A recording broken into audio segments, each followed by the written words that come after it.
Ranbir Kapoor, a study of silence, sensitive, and self integration, a psychologist's lens on the man behind the actor.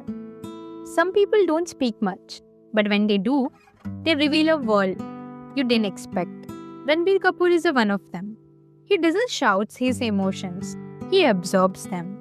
And in that silence, you can almost hear a mind that has been watching, analyzing, and feeling all at once. In psychology, we call this kind of person a deep processor, someone whose emotional life is intense but internal. They don't express to the world, they express through their art. And that's exactly what Ranbir does. Every role he plays feels like a reflection of his own inner evolution. My parents fought a lot. I used to sit behind door and cry. That single line holds the key to understand his emotional wiring. Children who grow up in a high conflict homes often develop emotional vigilance. They become masters at reading moods, predicting reactions, and maintaining peace. This creates hyper empathy, the ability to feel others' emotions strongly, but also emotional suppression because their own feelings often stay unspoken. That's Ranbir's foundation. A child who learned to feel deeply but quietly.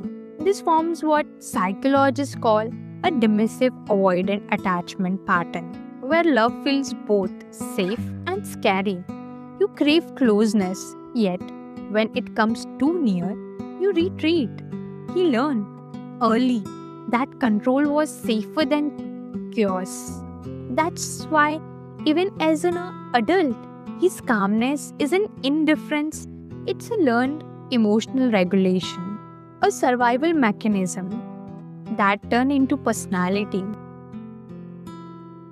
Ranbir doesn't just play characters, he processes through them.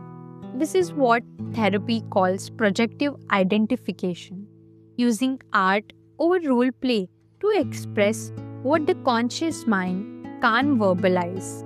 Watch Rockstar, and you will see unresolved anger and longing.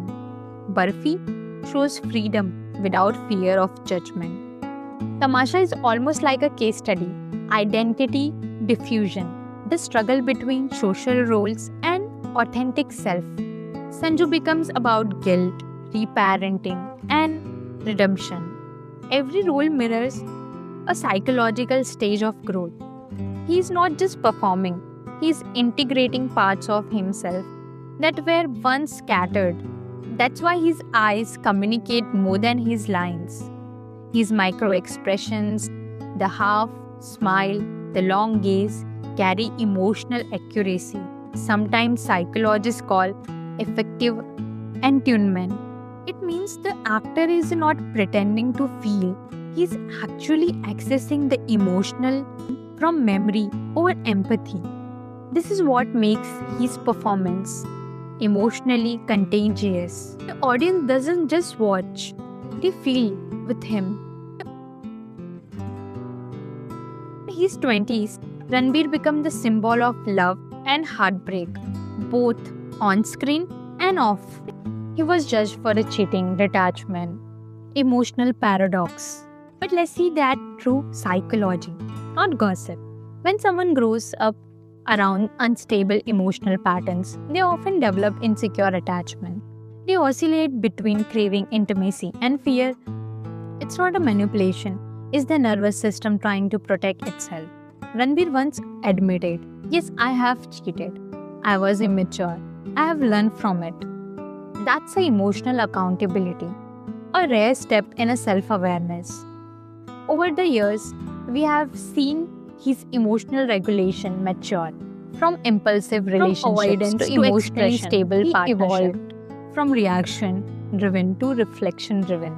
His marriage to Alia and his fatherhood phase show secure attachment development, a psychological repair process where early emotional wounds get healed through stable, nurturing bonds. That's not just a growth, that's a reparenting.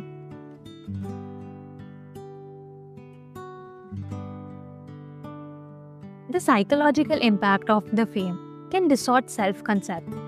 But Ranbir's journey shows how a person with internal locus of control handle it differently. He saw both extremes, massive success and painful failures. Yet he didn't break down publicly or defensive. That's ego strength, the capacity to maintain self esteem under the failure without collapsing into the shame. Instead of chasing validation, he turned inward. He's spoken about how he doesn't do PR games or social media because his self worth isn't externally anchored. From a psychological lens, that's a self differentiation when your identity remains stable despite the world's noise.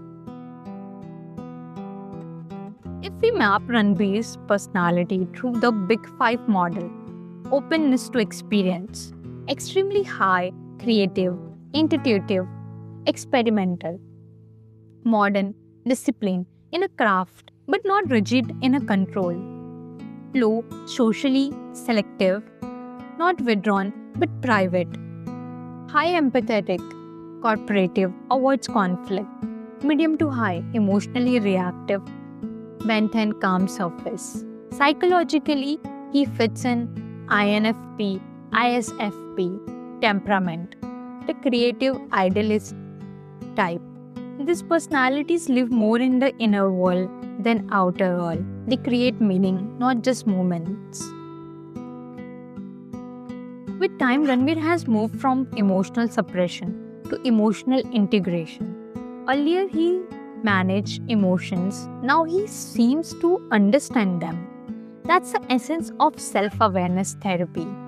To not control feelings, but to converse with them. He stopped performing calmness. He started embodying it. His recent interviews shows less defensive, more acceptance, less intensity, more balance. That's the emotional maturity. When you don't need the world to validate your peace. Ranbir Kapoor's story isn't about fame. It's about the psychology of evolution. A child who learned fear of conflict turned into a man who practices calmness. An artist who used role to process emotions. A lover who made mistakes, took accountability and grew into stability. He represents the modern emotionally intelligent man, flawed, self-aware, learning in a public, and that's what makes his story so relevant because his healing mirrors our own. All of us, in some form, are learning to unlearn childhood patterns, to express what we once suppressed, and to love without fear of losing ourselves. Ranbir Kapoor once said, "I'm still figuring out who I am." Maybe that's the most honest human statement ever because self discovery isn't a destination, it's a continuous emotional recalibration. So tell me, which part of Ranbir's journey do you relate to? The child learning calmness, the artist seeking meaning, or the adult finding peace in a love? Drop your thoughts below.